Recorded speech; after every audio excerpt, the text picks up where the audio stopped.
Qur'oni Karimning 103-suralari Suratul Asr. Janob Rasululloh sollallohu alayhi vasallam Makka da turganlarda nozil bo'ldi. Oyatlari 3 oyat ekan. Qur'ondagi qisqa suralardan bittasi. Bu 3 oyatlik qisqa surada insonlar hayotlarini qanday o'tkazishlari kerak? Hayotlari nima uchun berilgan? Mana shu narsani qisqa, jami suratda ifodalanadi. Sura Alloh taoloning qasami bilan boshlanadi. Biz hozirgi mayda suralarni tafsir qilayotganimizda qasam birinchi marta o'tyapti.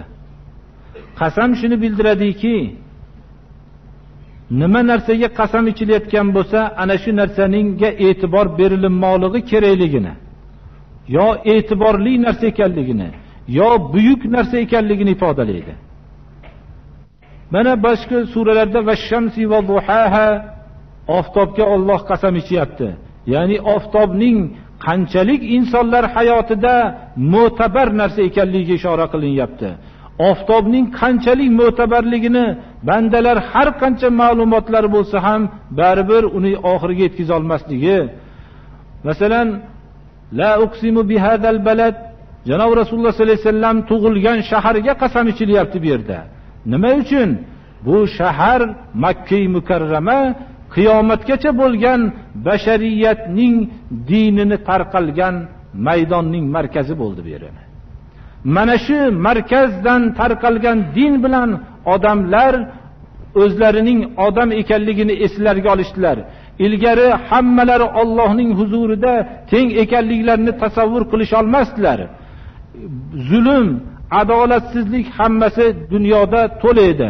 Mana shu shaharga qasam ichilayotganligi bu shaharning qanday ahamiyatli ekanligiga diqqat bersinlar degan mana. Shunga o'xshagan boshqa qasamlar ham shu o'zini o'rnida kelganda gapiramiz. Bu yerda mana asr vaqtiga qasam ichilyapti. Asr bir necha mazmunlar berilgan. Masalan, salotul asr bo'lishi ham mumkin. Chunki Qur'oni Karimda hafizu ala solavati va solatil wusta, namozlarni rioya qilinglar, xususan o'rta namozni deyilganda asr namozi deyilgan. Undan tashqari yana bu tafsirlarda ba'zida ya'ni vaqt murod.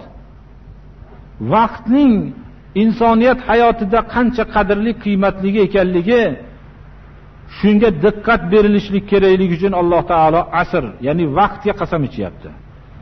Vaqtga, shundan keyin vaqtga qasam ichgandan keyin vaqtni nima narsalarga sarf qilinmoqligi kerak? Odamlar vaqtni nimaga sarf qilishliklari kerak? Mana shu narsani chegaralangan suratda ifodalanyapti. Innal insana lafi khusrin illa alladhina amanu va amilus solihati va tawasaw bil haqqi va tawasaw bis sabr. Inson chiqishadilar. Dunyodagi hayotni mu'min odam iymonsiz tasavvur qila olmaydi. Lekin hayot bo'lishi mumkin. İnsonlarcha yashashlik uchun faqat iymon sifatiga ega bo'lish kerak. Ana shu iymon sifati muhaqqaq bo'lgandan keyin ziyondan ine chiqadi. Va amilus solihat, ya'ni iymon sifati muhaqqaq bo'lgandan keyin amali solih qilishsa. Amali solih, ya'ni solih amal deb nima aytamiz? Solih amal deb shariat nimani qil degan bo'lsa, shu solih amal, nimadan qaytargan bo'lsa munkar amal deymiz shuni biz. Biz qaytsak solih amal deymiz shuni. U o'zimizni tarozimiz bilan o'lchamaslik kerak yaxshi ishlarni. Dunyoda yaxshi ishlarni hamma o'zini tarozisi bilan o'lchaydigan bo'lsa, hamma odam yomon narsa qilmayotgan bo'lib qoladi. Mana hayotda odamlar aytadiki, mana hozirgi o'g'rilarni ham aytsangiz aytadiki, biz deydi hamma shirin uyquga g'arq bo'lib maza qilib uxlayotganda biz kechasi bilan uxlamasdan mehnat qilyapmiz. Nimaga bizniki harom bo'lar ekan deydi. O'zini tarozisida o'lchayotgan odam hamma odam nima qiladi? Tarozidan urib qolayotgan odamlar ham hammasi mehnat qilib topyapmiz deydi. Dunyoda unda harom narsa qolmaydi. Biron nohaq narsani qilmayotgan bo'ladi u narsani. Lekin shuning uchun bir mezon bo'lish kerakki, o'lchov. U o'lchov odamlar xohishiga topshirilgan bo'lmasligi kerak. Uni odamlar tuzmagan bo'lish kerak. Odamlar tuzar ekan, o'zini manfaatini ko'zlaydi. O'zini manfaatini ko'zlashdan chiqargan bo'lsa, o'zini millatini ko'zlaydi. O'zini millatini ko'zlamasdan hammani ko'zlasa, o'zining davridagi bashariyatni ko'zlashligi mumkin, kam suratda topilsa ham. Ammo kelajak avlod haqida insonlar fikrlash qobiliyatiga ega emas ular. Baribir ular noqis ular. Shuning uchun amali solih deganda Alloh ko'rsatgan amallar yaxshi degan bo'lsa, yaxshi, yomon degan amallar har qancha insonlarning fikrida yaxshi ko'ringan bo'lsa ham, baribir u yomon amal bo'laveradi.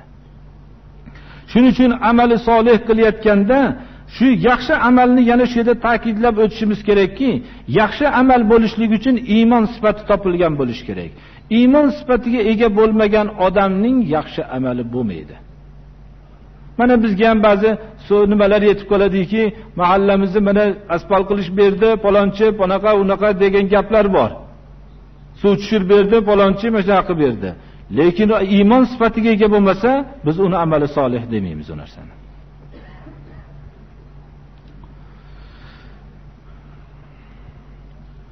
Va tavasaw bil haqqi. Iymon keltirgan kishilar jamoasida, amali solih qilgan kishilar jamoasida haqni bir-birlariga vasiyat qilishlik topilinishligi shart shuni. Agar bir-birlariga haqni vasiyat qilishlik topilmas ekan, u haqni barpo qilisha olmaydilar. Haqni barpo qilish yo'lida nihoyatda to'siqlar ko'p. Birinchi insonni havosi to'sadi va ineki o'zini manfaatini ko'zlashlik to'sadi. Bu zolimlarning zulmi to'sadi. Mana shu narsalarda bir-birlariga haqni qo'riqlovchi kishilar doim yonida vasiyat qilib turuvchi kishilarni topmoqliklari zarur bo'lib qoladi. Bu din masalan o'zi albatta haq qaysi? Din mana islom dini shu haqni qo'riqlashlik uchun o'zi musulmonlar bir-birlari bilan o'rtoqlashgan, bir-birlari bilan vasiyatlashgan, bir-birlari bilan birdamlashgan bo'lishlari shartdir ona. Ana shunday haqni bir-birlariga eslatish agar musulmon jamoasida topilmas ekan, ular albatta ziyonkordir ular. Va tavasaw bis sabri. Va endi haqni barpo qilishlik oson emas. Haqni barpo qilishlik eng har bir kishi va hamda jamoa ro'baro bo'ladigan narsalarning eng qiyinidandir. Sabr bo'lishligi nihoyatda zarur bu. Birinchi o'zi bilan kurashishlikka sabr qilish kerak. Boshqalar bilan kurashishlikka sabr qilish kerak. Haqni barpo qilish yo'lidagi yetayotgan ozorlarga sabr qilish kerak. Mashaqqatlarga sabr qilish kerak. Haqni shuncha gapirsangiz ham hammasidan zarurrog'i sizni gapingiz odamlarga ta'sir qilmasdan botilni yo'g'onlashib, kattalashib, tarqalib ketayotganligiga sabr qilish kerak. Bu vaqtincha narsa bu. Masalan, ba'zi odamlarga siz haqni rioya qilib gapirsangiz, haqni ilinib gapirsangiz, ular sizga aziyat beradi, shu odamlar tomonidan aziyat yetadi. Ana shunga sabr qilmoqlik kerak. Sabr shunday nimaki Qur'oni Karimda Janob Rasululloh sollallohu alayhi vasallam va boshqa o'tgan payg'ambarlar ham muhtoj bo'lgan Alloh tomonidan sabrga bo'lgan nasihatga muhtoj bo'lishganlar mana. Isbir kama sabara ulul azmi minar rusuli va la tasta'jil lahum. Siz yo Muhammad alayhisalom sabr qiling, o'tgan birodar payg'ambarlaringiz sabr qilgandek. Siz ularga shoshilmang, haqni aytishdan to'xtamang mana degan oyatlar tushib turardi. Isbir ala ma yaquluna vazkur abdana Davud. Ularni gapirgan gaplariga sabr qiling. Davud alayhisalomga yetgan voqealarni esga oling.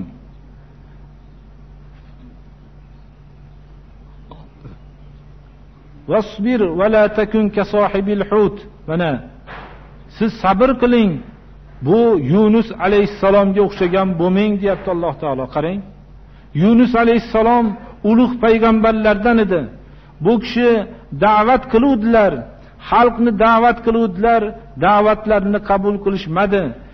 Tinimsiz da'vat qildilar, da'vatlarini qabul qilishmadi. Bu kishiga odamlar nihoyatda jonlariga tegdi. Shuning uchun Xudoyo bularni butun halok qilib tashlagin deb duo qilib o'zlari daryo qirg'og'iga kelganlarda daryo qirg'og'ida baliq yutib yordi. Ana shu baliq yutib yorganda bu kishi ketganlardan keyin xalq afsus yeb tavba qilib Xudoga yolborib iymon keltirgan edi. Bu kishi undan bexabar edilar. Ana shu baliqni ichida qolib ketdilar. Ana zulmatda mana ko'p kishi fanodofini o'qidim deb qo'yadi. Fanada fi zulumati alla ilaha illa anta subhanaka inni kuntu minaz zolimin. Xudoyo men zolimlardan bo'ldim deb nido qildilar. Alloh taolo najot berdi. Bu yerdagi mazmunni shuni tushunaylikki, mana bir kishi odamlarni da'vat qilishlikka chidamasdan, shularning ozorlariga chidamasdan odamlardan tashqariga chiqib ketishlikni zulm deb atayapti Alloh taolo. U kishi da'vat qiluvdilar. Ana baliq yutgan edi. Fanada fi zulumati, qorong'u kechaning zulmati, dengizning zulmati, baliqning qornidagi zulmatning ichida Xudoga tavba qildilarki, men o'zimga zulm qilib qo'yibman dedilar. Buning ma'nosi shuki, agar bir kishi ana shunda favonna allan naqdiru alayhi Qur'onda keladi, biz undan ham qattiqroq bir qiyinchilikka solib qo'ya olmaydi deb gumon qildi bizni Yunus deyapti Alloh taolo. Ana Alloh taolo u kishi da'vatda shunday sabrsizlik qilib qolganlardan keyin Alloh shunday joyga solib qo'ydiki, u kishi o'zlarini tavba qilib baliqning qornidan chiqdilar. Mana biz ham odamlarga ba'zi da'vatni qilsak, ulardan yetgan aziyatlarga chidolmay qolamiz. Ulardan kelayotgan narsalarga biz chidolmay qolamizda, shunda da'vatimizni tashab qo'yamiz. Buni Alloh taolo mana shunday qattiq qiyinchiliklarda turgan Yunus alayhisalomni shuni bundan ham qattiqroq biz qiyinchilikka solib qo'yishligimizni gumon qildi, qilolmasligimizni gumon qildida, biz uni qattiq musibatga solib qo'ydik deyapti Alloh taolo. Ya'ni bu ma'no shuki, endi bir kishi da'vat qilib yurganingizda o'ylang, shu odamlarni aziyatlariga chidamasangiz, baliqning qornida yotish yaxshimi, yo odamlarning aziyatlarini eshitib yurib, ularni doim haqqa chaqirsangiz, ulardan yetgan ozorlar sizga yaxshimi? Albatta tashqarida turganlik afzal. Mana biz ham ko'p narsani bilmaymizki, o'zimiz odamlarni haqqa da'vat qilganimizda ular tarafidan yetayotgan aziyatlar og'ir tuyulatda o'zimizni chetga olamiz. Alloh bizni bundan ham qiyinroq holatga solib qo'yishlikka qodir. Ana shunday holatga solib qo'yganda qaysini tanlaysan desa, albatta odamlarni haqqa chaqirib, tashqarida ularni har kuni kaltaylarini yeb yurishlikni xohlayman deymiz. Ana Alloh taolo undan ham battarroq narsaga solib qo'yishlikka qodir. Ana qachonki boshingizga musibat yetganda fanada fini o'qivaring deganning ma'nosi ham shundan iborat, birodarlar. Qachonki siz boshingizga musibat yetib, din yo'lida musibat yetib, haqqa chaqirganingizda odamlar tushunmasa, ashi fanada fini bir mulohaza qilingki o'qib, undan ham qattiqroq musibatga Alloh solib qo'yishlikka qodir. Endi siz ana shu ozgina musibatni deb undan qattiqroqga tushib qolmang ana shunday. Qur'on val asri o'zi qisqa bo'lishi qaramasdan juda ko'p mazmunni o'ziga ichiga oladi. Ashabi kiromlar mana 4 ta sifatdan boshqa sifatga ega bo'lgan kishilar hammasi ziyonda deyapti. Vaqtni va nimaga sarf qilishlik kerakligini ham Alloh taolo chegaralagan suratda bayon qilyapti.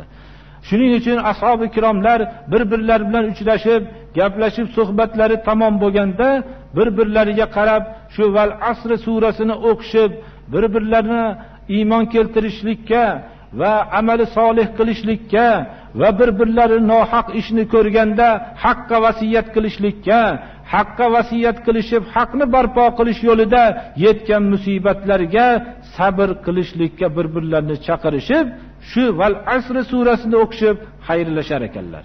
Chunki yana ahdimizni bir-biriga bizga yangilab qo'yaylik degan mazmunni ifodalar ekan.